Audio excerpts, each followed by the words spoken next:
Millions of Americans know about Little League. For many young people, it's where they become introduced to challenge, to effort, to teamwork. For many parents, it's where they go every spring Saturday to witness their kids growing up. And for some, it's where they can go and remember themselves. So many people have shared this learning and teaching and bonding experience, and yet the intimate intensity of those memories often overshadows an awareness of Little League's extraordinary evolution and contemporary dimension. Now batting, number 10, Eric Sees. Today, Little League can be found in every state and worldwide in more than 80 countries. More than 2 million boys and girls play some form of Little League baseball or softball, while more than 1 million volunteers support the organization. But the world's largest organized youth sports program grew from the stump of a lilac bush, tripped over in the summer of 1938 by Carl Stutz, a young-at-heart uncle, while playing catch with his adoring nephews Jimmy and Major Guerin. Stutz loved baseball and loved his nephews. As the pain from his encounter with the lilac stump eased, Uncle Tuck, as the boys affectionately called him, described for them how he would create an experience right in their hometown of Williamsport, Pennsylvania, that would bring their baseball dreams to life. And then he set out to make good on his promise, and in doing so, he would make history.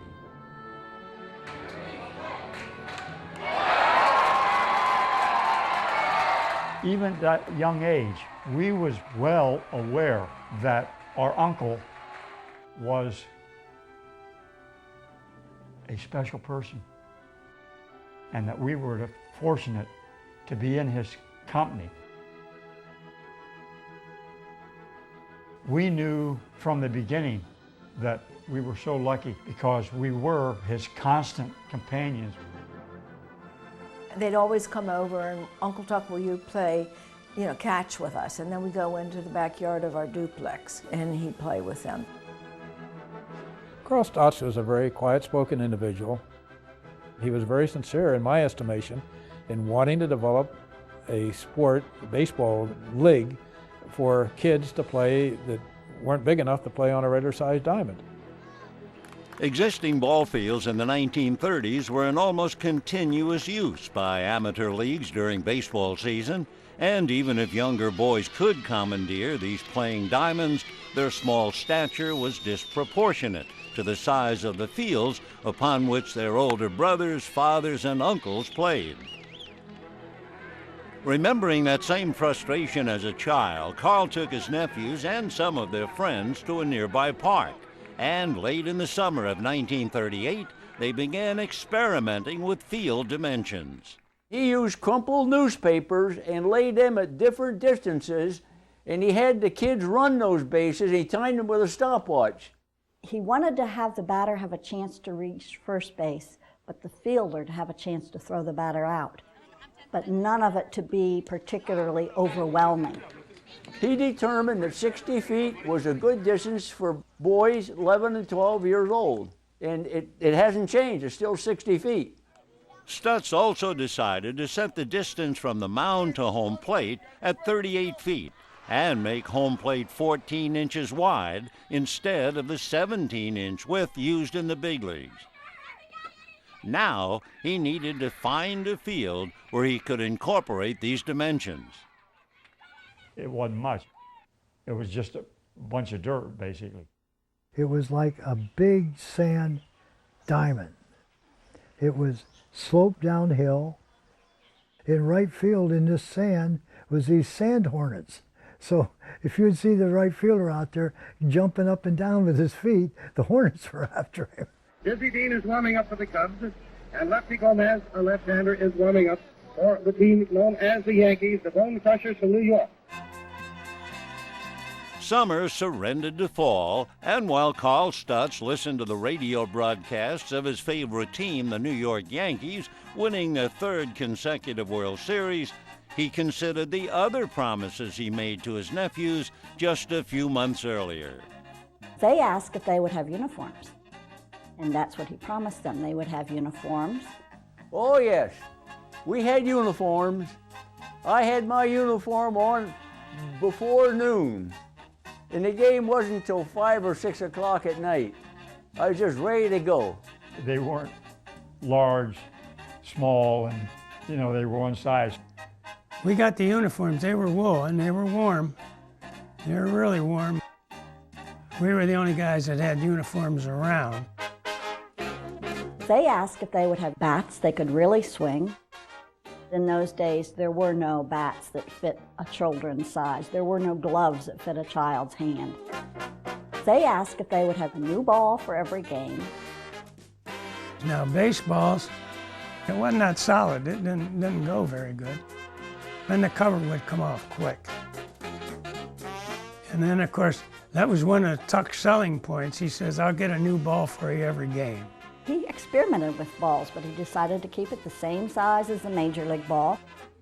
He tried to make everything exactly like Major League Baseball on a child's scale.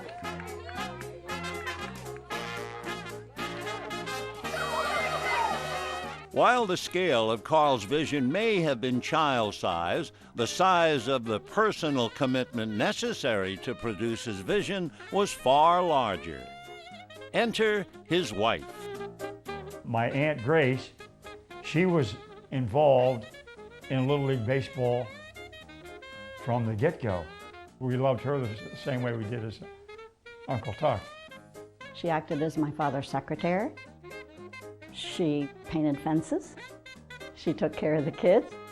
She went to the field with us. She not only gave him comforting support as a wife, but she gave him financial support. And he was only 28. He was a young man with a young family.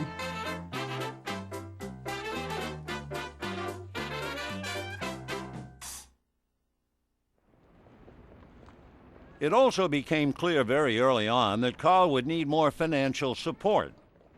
In January of 1939, Stutz began canvassing his hometown.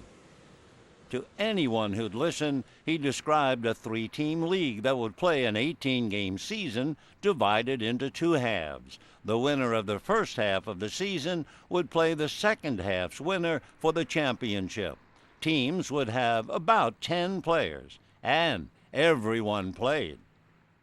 He went to 56 different businesses before he finally got somebody to sponsor the first team, and that was Lycoming Dairy. The next one was Jumbo Pretzel. Well, he said, I'd like to sponsor a team, but I don't have $30. Could I pay a little bit every now and then? And Carl said, you certainly may. The third one was Lundy Lumber. Each of those businesses gave $30 a piece. But what were these sponsors sponsoring?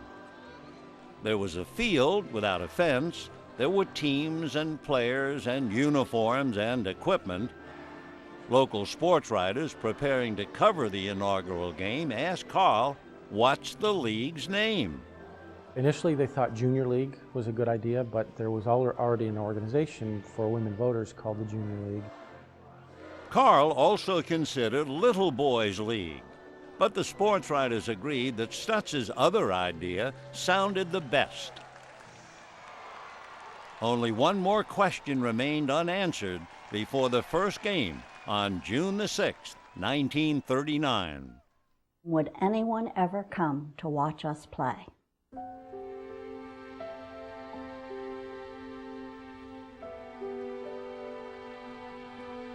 We had a very fine team. The chemistry was real good. We started to develop pretty good crowds. We started to make the papers. You got some real friendships, and there's still friendships today. I can remember like yesterday, I'll never forget, the sun was in my eyes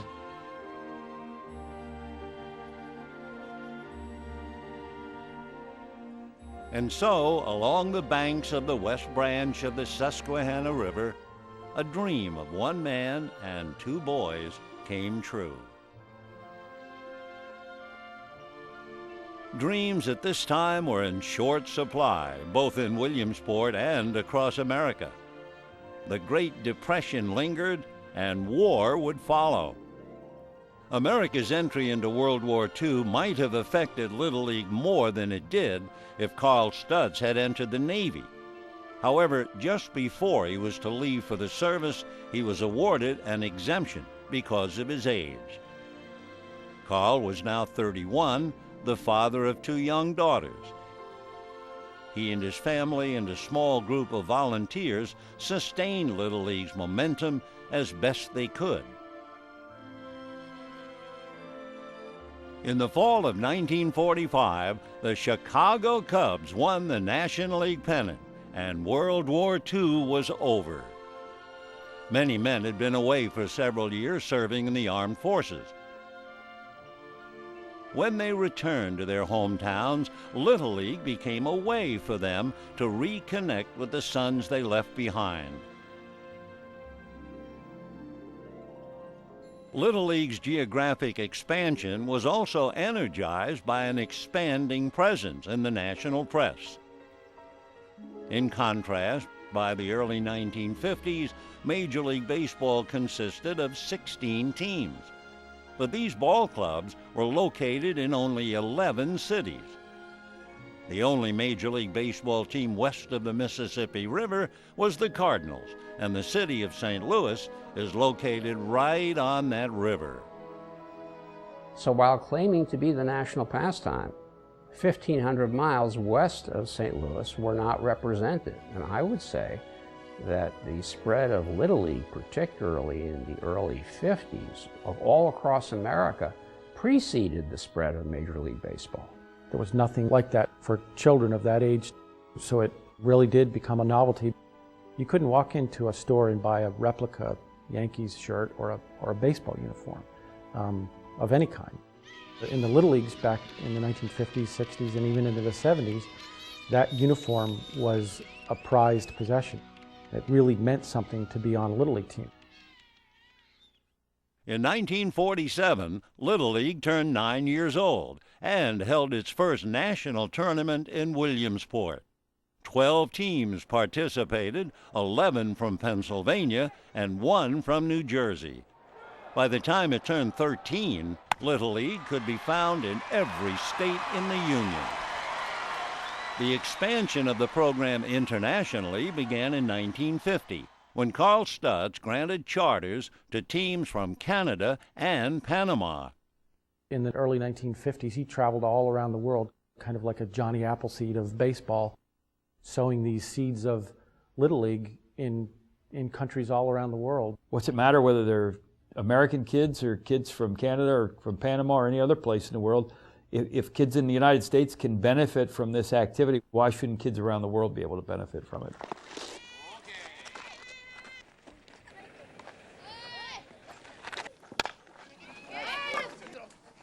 The first team that came to Williamsport from Japan following World War II were scared to death. They were well withdrawn. Well, after they came in contact with the other players, there was a camaraderie that started. They enjoyed being around each other. That wasn't the case in South Carolina. There were 61 Little Leagues throughout that state. And in 1955, the 62nd League applied for a charter. This charter was for a league in Charleston, sponsored there by the Cannon Street YMCA. Little League had no idea that they were an all-black league. Not that it would have made any difference. Little League here in the Williamsport area was integrated from the very start. It seemed like the word went out across Charleston, all their neighborhood, that the YMCA is starting a Little League program. I'll never forget that day. And Sunday, Little League's Fort Sumter arrived with this Cannon League in South Carolina. That started the war. But this time it's about baseball, and it's about some black kids. All 61 leagues were all white, and every team in every one of those leagues refused to play any team from the Cannon Street YMCA League. They boycotted. They wouldn't play. We knew that. And Little League wasn't going to hear of that. They said, no, you have to play them or you're going to forfeit. Little League lost dozens and dozens of leagues in the South where racism was in vogue. The all-white leagues forfeited their opportunity to compete for a chance to play in the Little League World Series in Williamsport. Instead, they arranged their own unaffiliated state tournament. And because the all-star team representing the Cannon Street YMCA could not compete in a regional tournament, Little League tournament rules also considered those players and coaches ineligible to play in Williamsport. The rule book, said that you'd have to play your way to Williamsport. Well, nobody would play you. How can you play your way? That was our argument, but that's the rule.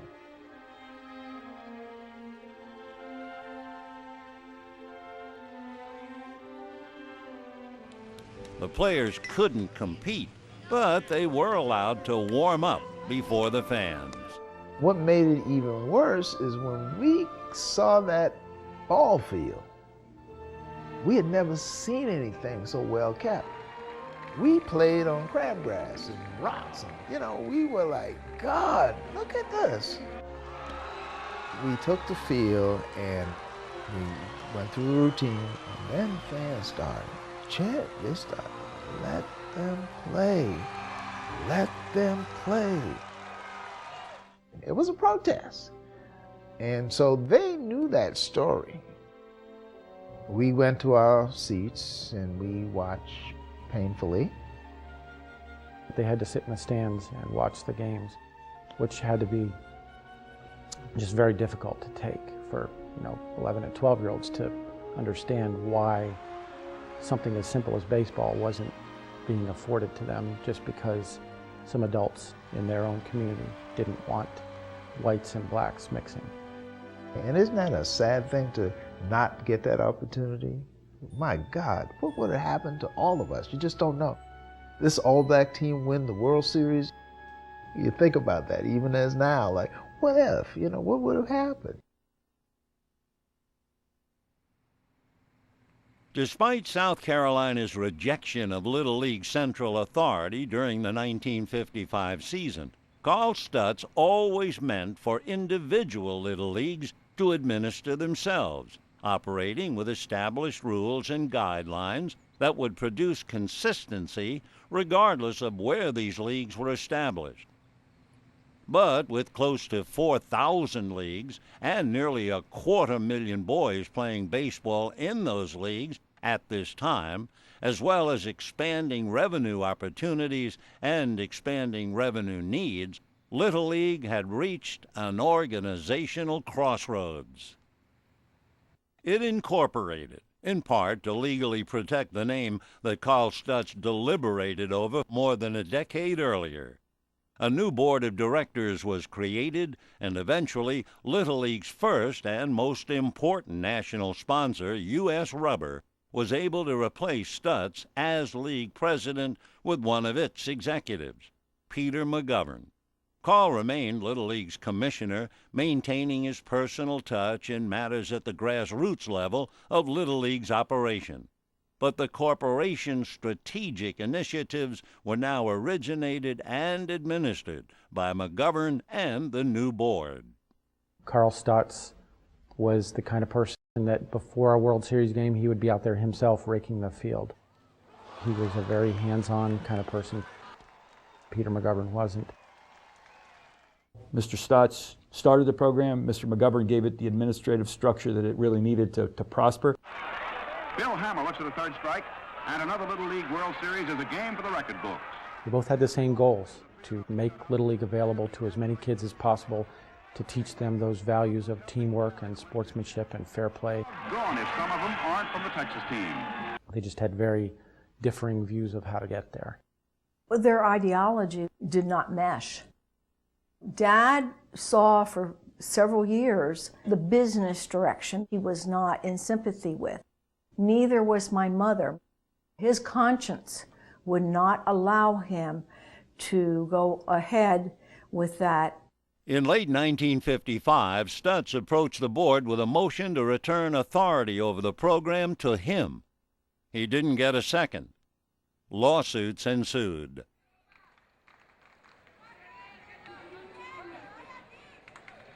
Carl Stutz and Little League reached an out-of-court settlement. The organization wanted Carl removed from its administrative process.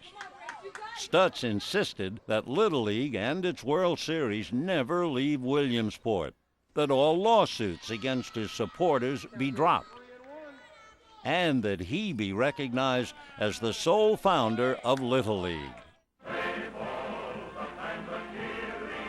As coaches and players around the world began preparing for the 1956 season, many wondered how, or if, Little League would survive.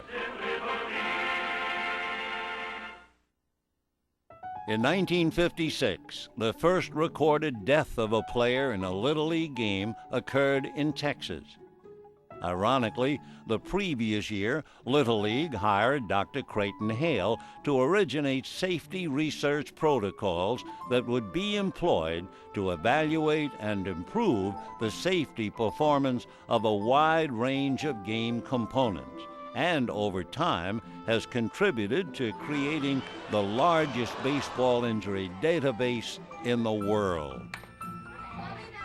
When I came to Williamsport, I brought the cannon, golden cannon, with me and started to develop a helmet which would take an impact in the range of Little League baseball. We thought the batter was getting hit by a pitch ball more frequently than it should happen. And so I built an instrument which would measure the reaction time of players, speed of the pitch. We asked 5,000 leagues to dig up the mounds and move them back. In early days, the catcher's chest protector just came to the waist. He developed a model that actually protected, gave further protection to catchers.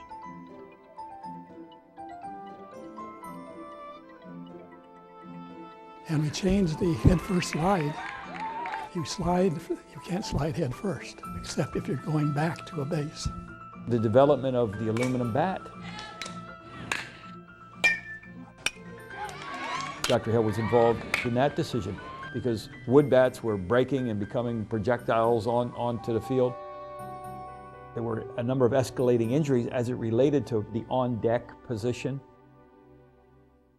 We could see that on-deck circle, too many kids were getting hurt. Let's move it. We screened the dugouts because of the foul balls. Other safety improvements pioneered by Little League include breakaway bases to reduce sliding injuries, pitch count rules to protect young arms, and background checks for anyone who has day-to-day contact with the players. The players, for the longest time, was understood to mean the boys and not boys and girls. Well, I wanted to play on an organized team like everyone else, and so my brother said, no, you can't go out, you're a girl. My mother was reading the paper. She said, okay, there's going to be another conference for Little League. Why don't you try out for one of the teams? She cut my braids. I dressed as a boy. I said, I don't know what to call myself. Well, I used to read Little comic books all the time, and I loved Little and Tubby. She said, just call yourself Tubby. I took a lot of harassment from some people. I think it's because I was better than some of their sons. When they came out, they would yell at me that I'm a girl. You're a girl, you don't belong out there. After the season was over with, my dad went to a meeting, and when he came home, he said, they're going to put this rule in saying no girl under any circumstances will ever play Little League baseball. It's a game for boys and boys only.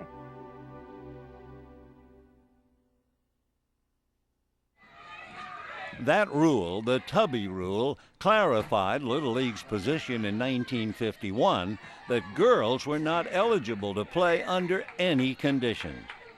There was also perhaps a societal perception as well that baseball was for boys. Throughout the 50s and 60s, there were cases of other girls who might have gotten put on teams, not because people wanted to break the rules, they just thought, why not, she can play. And in every case, when Little League heard about it, they would contact the league and say, you cannot have a girl on your team. You must remove the girl from the league or you're going to lose your Little League charter. By 1973, nearly 24 lawsuits relating to girls playing Little League baseball had been originated throughout the country.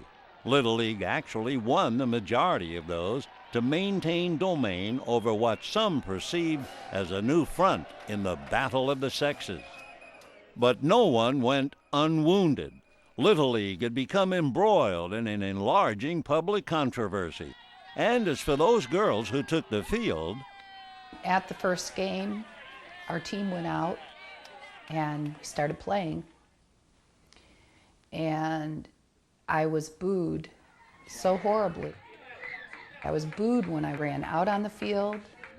I was applauded for every swing and miss I had. When our charter was revoked, it was for all of the west side of Ypsilanti and the east side of Ypsilanti, and they had a fantastic team. They were not allowed to go to the playoffs because they were no longer affiliated with Little League. It was life-altering for my family and for me and for any of the boys that were playing that year. And nobody remembers that I was only 12. I was just a kid. When the New Jersey Supreme Court ruled that girls in that state must be allowed to play Little League baseball, the organization finally lifted its 35-year prohibition of girl players. By the end of the 1970s, 1 in 25 Little Leaguers was a girl. Today, it's 1 in 7. Little League realized too late that girls could play. They should have been able to play all along. The first girl to play in a Little League World Series game occurred 11 years after the New Jersey Supreme Court ruling in 1984. By that time, the Little League World Series had been around for almost 50 years. When it began in 1947, it was known as the National Little League Tournament, and only teams from the United States were eligible to play. Despite opposition from Carl Stutz, as Little League continued to expand internationally, international participation became inevitable. In 1957, Mexico became the first team from outside the United States to win the championship, as their pitcher, Angel Macias, pitched a perfect game to give Monterrey the win. ABC broadcast the World Series championship game for the first time in 1960. And in that same year, Germany became Europe's first representative. In 1967, Japan won the first of its 9 championships. Taiwan won the first of its 17 championships in 1969. Of all the states, California has sent the most teams to the World Series tournament, followed by Pennsylvania and Florida. But the fans, they come from everywhere. It is a social event for 10 days. But that's part of Little League, is what goes on in the stands, outside the fields during the series.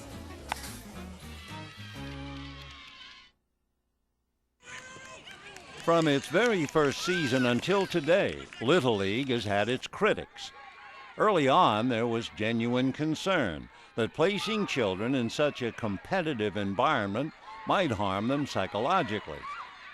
Research by Dr. Creighton Hale determined there was a detrimental effect as a result of competition, but it wasn't affecting the players.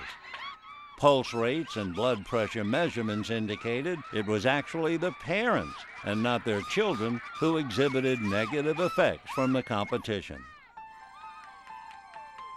The Overzealous parent is probably one of the toughest situations that an official has to deal with, because by rule, we can't do anything about them.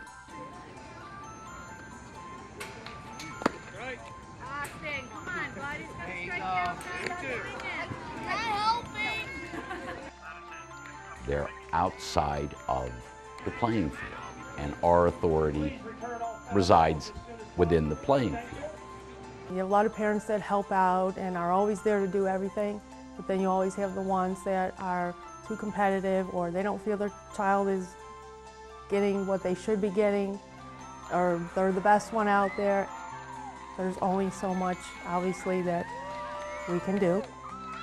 The truth of the matter is that probably 95% of the parents that are involved in the Little League program are in it and conduct themselves in a manner that is absolutely the right way, have the best interest of all the children in mind. And our program couldn't exist if it was anything other than that.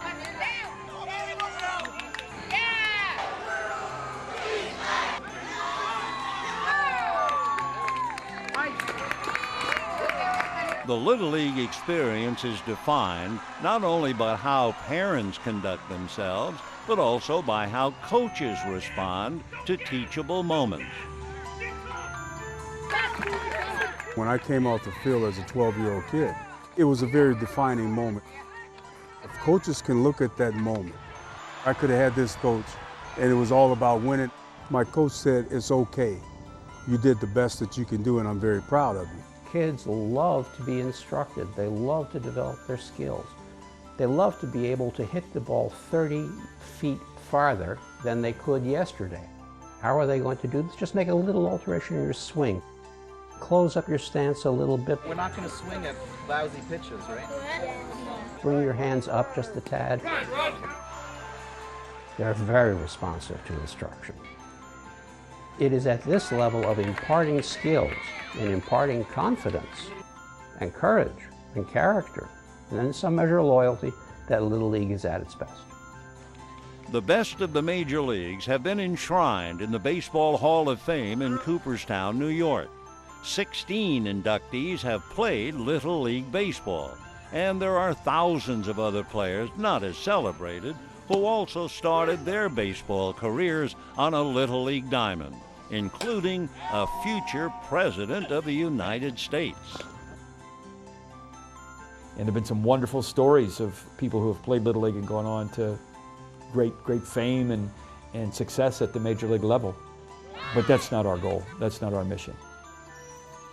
Our goal is to create big league citizens, not big league ball players. We want the kids to play and gain the experiences from participating. Little League baseball is very special. And when you're on a team playing a fabulous game, you learn to count on somebody else, and you learn to support somebody else, and you learn sportsmanship, you learn humility. Today's Little League experience, particularly during World Series tournaments, is both captured and catalyzed by the media. Little League World Series games have been shown on television regionally since the 1950s. National television coverage started in 1960. ESPN began broadcasting games in 1982. In the same way that there was early concern about placing children in a competitive environment, today some are concerned about placing children in the media spotlight. The criticisms that I often hear are, you have a television contract and you put all of these children on television, and isn't that too much pressure? We work very hard in that television contract to control the access to the children. We work very hard to make sure that our safety message and the other messages that we want to convey are conveyed through that television audience. But countless people have the opportunity to witness what happens at these World Series tournaments that they otherwise wouldn't see. And so it opens the world of Little League. If I'm a team from Canada, or if I'm a team from Australia, why shouldn't I be allowed to see the game? That Little League World Series is where everybody wants to be. It's really hard to get to. And at the same time, even if you don't make it, it's beneficial for you. The days that you played with your friends, the days that, yeah, you had hot dogs after the game, a little pool party at a coach's house. And those things that I don't forget, it's a lot of fun just to experience along the way.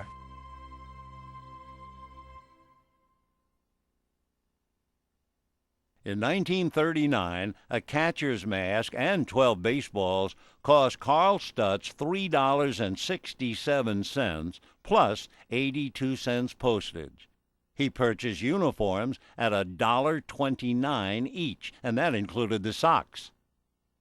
Stutz understood even then that financial support from outside the organization was critical to establishing and sustaining Little League. And even then, he was aware that such funding could exert compromising influences. That concern remains, but today's economic reality is far more complex than what Carl encountered. We go from middle of March all the way till the end of October, so there is a substantial cost. It works out to be a small business. It was about $150 to place a child on a team. That include the hat, the shirt, the insurance, the maintenance of the fields, the electric bill, the water bill. We don't charge $150 for registration fees, it's much less. Just to offset those registration fees, we require the sponsorships. The most important role our sponsors do is they provide us the opportunity to keep Little League affordable. These companies help us provide services and opportunities and support to our players and our leagues and our volunteers. The importance of licensing is to protect the trademark, to protect the image, to protect the identity of those magical words, Little League.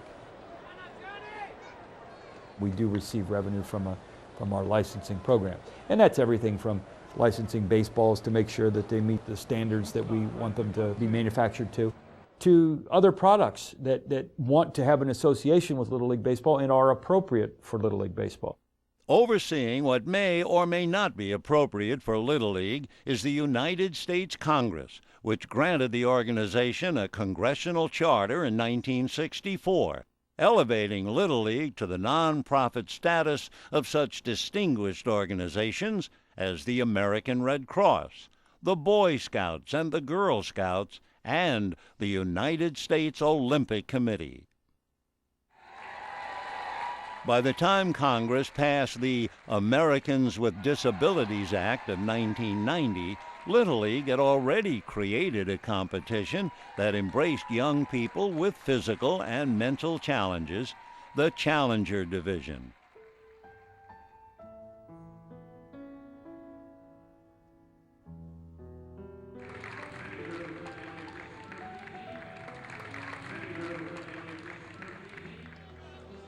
Whether or not Little Leaguers have special needs, Little League was conceived to provide children with experiences that could help them build self-esteem. Ironically, their first lesson is not to focus on themselves. The learning process in Little League begins at the level of team, because in all of our lives, daily lives today, we have to understand and learn to work as teams. We do it in our family situation, we do it in our work situation. So the very beginning of the learning process is learning as a team. And it's particularly important in this day and age when the temptation is for kids to get on the internet and play games and become isolated. Little League is a chance for social contact and activity. That social contact and activity shines well beyond the baseball diamond. One of the great differences between Little League and a lot of other youth sports programs is that it is a community-based program. Little League is not 5 days in Williamsport once a year. Little League is truly what happens all those other days around in our communities.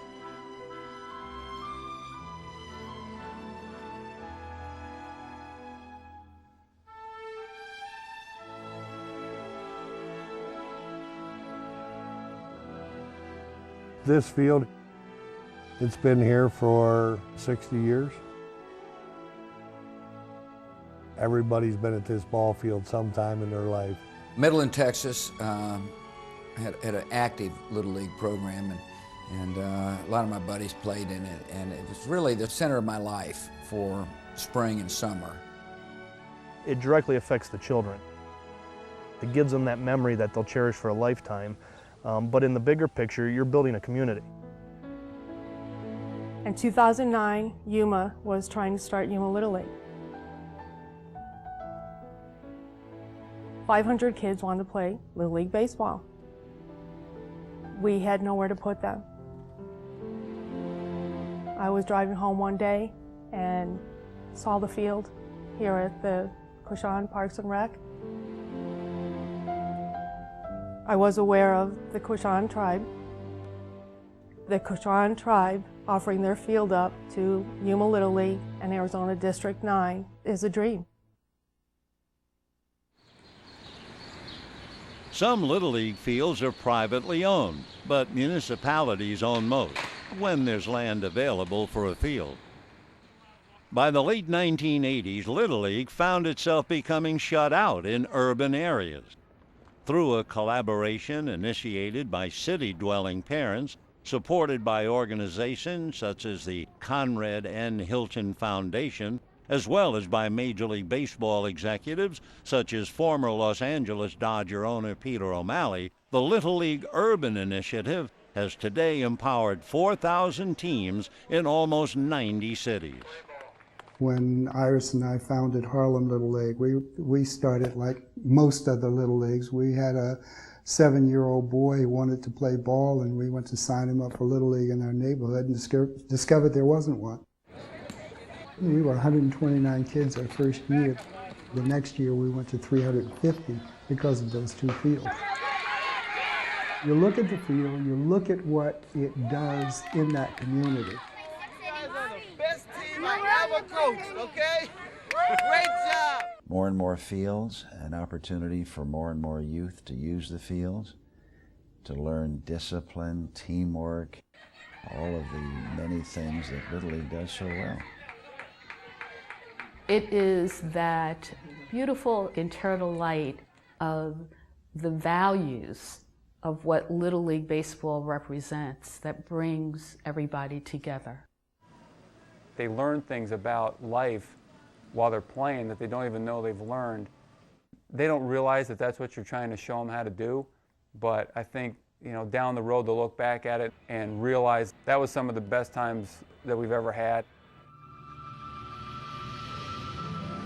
10 years after its first season in 1939, there were Little Leagues in a little more than 300 communities throughout the United States, and Carl Stutz was the only paid employee. Today, with leagues playing in more than 80 countries, Little League employs a staff of a little more than 100 people. Then, as now, what really sustains Little League are volunteers. I think one of the first things he did was enlist volunteers. George and Bert Bevel became the other two coaches of the first team. The Bevel's wives and Carl Stotz's wife, they constituted the first board of directors, and they enlisted another friend named John Lindemuth and his wife Peggy. The 1947 series was put on by this core group within the original Little League, making the arrangements for where the kids would stay, making the arrangements for their meals, even trying to help pay to bring the teams here. When I was playing Little League in a very small factory steel town, the coaches were somebody's dad that was giving up their evenings and their Saturdays so that we could play baseball. As I aged out of the program and started off on my quote-unquote adult life, I stumbled across Little League again. What I had happened to me was the realization of, I still love this game, and this is my chance to give something back to all the people that came before me.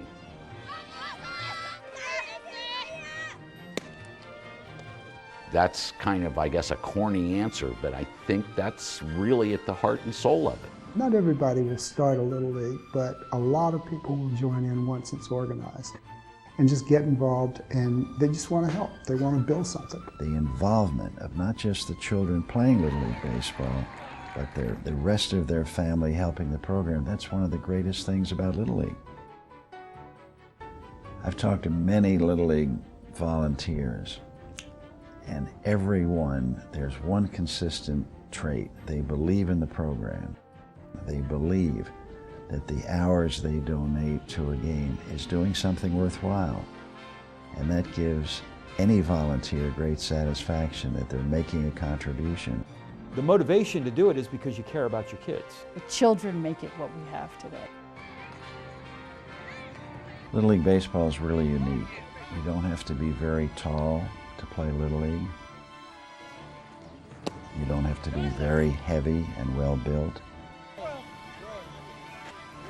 Children of different sizes can play Little League baseball equally well. To see them in their uniform, out on the grass, their faces light up, their eyes bright, it's just something that gives you butterflies inside. All the problems that you think you had are there no more. You can have the worst day at work and then you come to the field and there's something therapeutic about lining a baseline. It allows you to forget everything else that's going on in your world, finances, your boss, your commute, whatever it is, and concentrate on the good of watching kids make the play. We have kids who, struggle with the game. I mean, let's be honest. But that one time that they're on first base, the expression on their face, the expression on the parents' face, it's that self-esteem, that fulfillment, that's going to carry with these kids with the rest of their life. As far as building a community, building individuals, you can't understate that.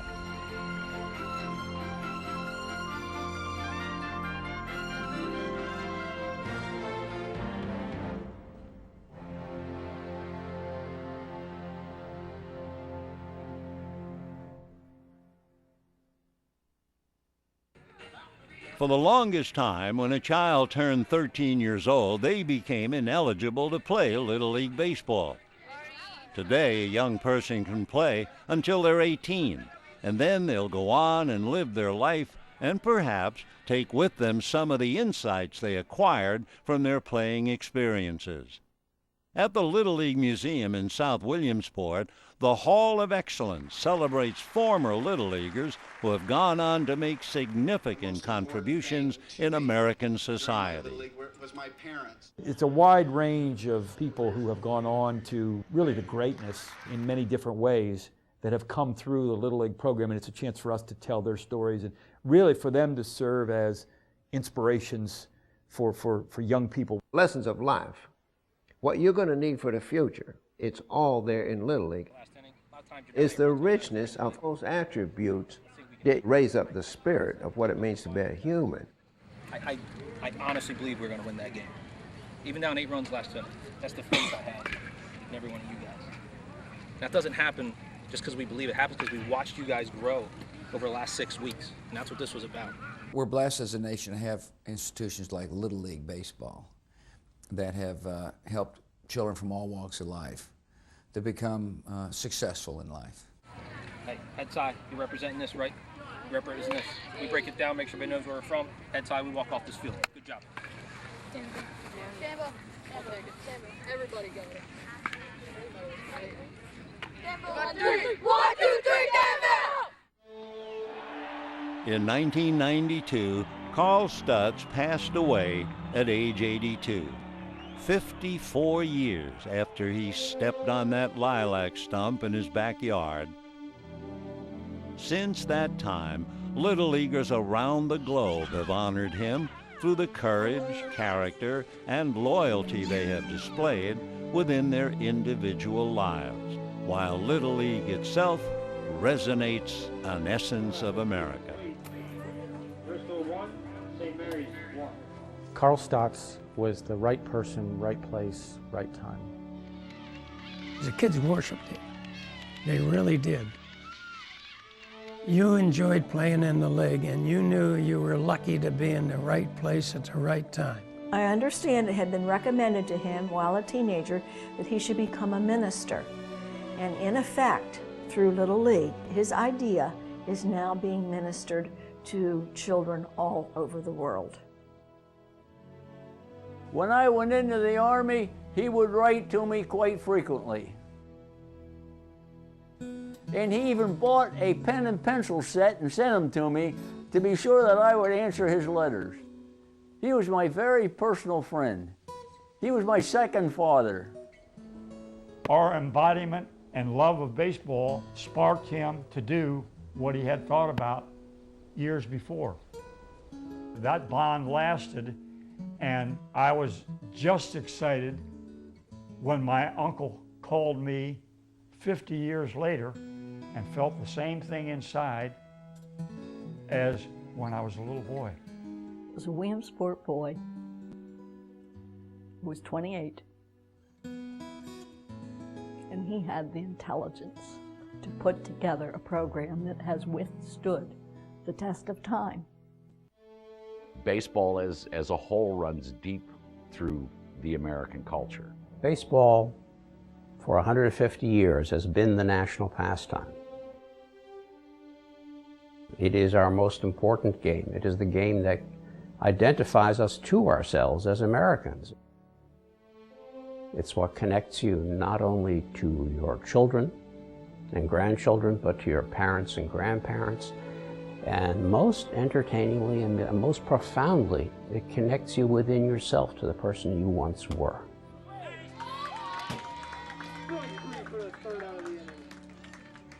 For a boy or girl to grow up in America and not play baseball and never try to play the game, I think you miss something for the rest of your life. There is nothing that really binds generations together like baseball.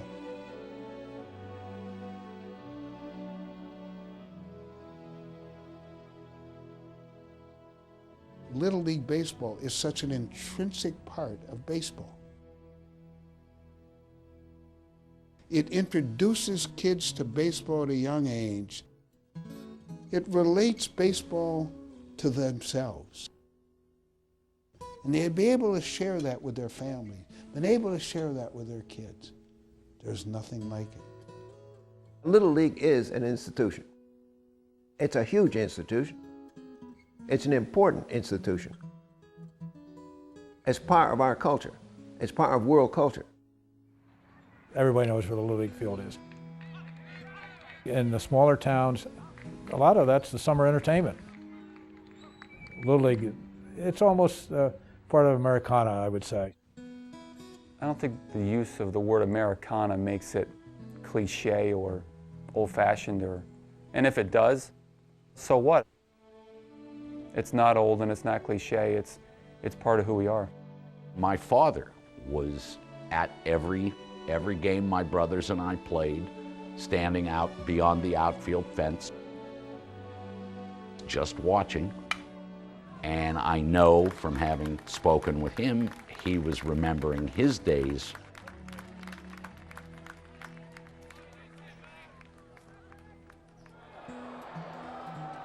When my children were playing Little League, and I was the one sitting in the audience, and my husband sitting in the audience, we were thinking back when we were young.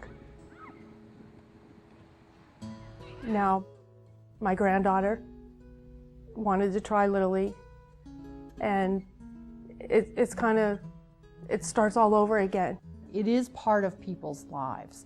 It is as much a part of their life as their families and their careers. The boys on the other teams, they were my first kisses. They were my first dates. We went to junior high school together. We went to high school together. The kid that I got a triple off was still teased at our class reunion. We grew up together. We celebrated marriages and births, and we mourned losses. It's nearly 40 years later, and we're still close. We were just trying to be together, playing a game, baseball. That's it. It's not a Frank Capra, feel good, we made this all up. go and watch it. If there's a Little League game going, I'm like Carl Stutz. I stop by and get up there.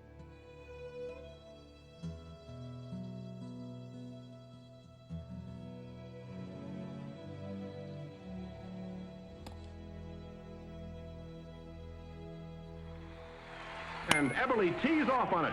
A gopher ball that's over the left field barrier. And the crowd goes haywire. Listen to him roar. This program helped you explore new ideas and adventures. Keep it strong with a gift at kvie.org/donate. Stay tuned now for Road Trip, right here on KVIE Public Television.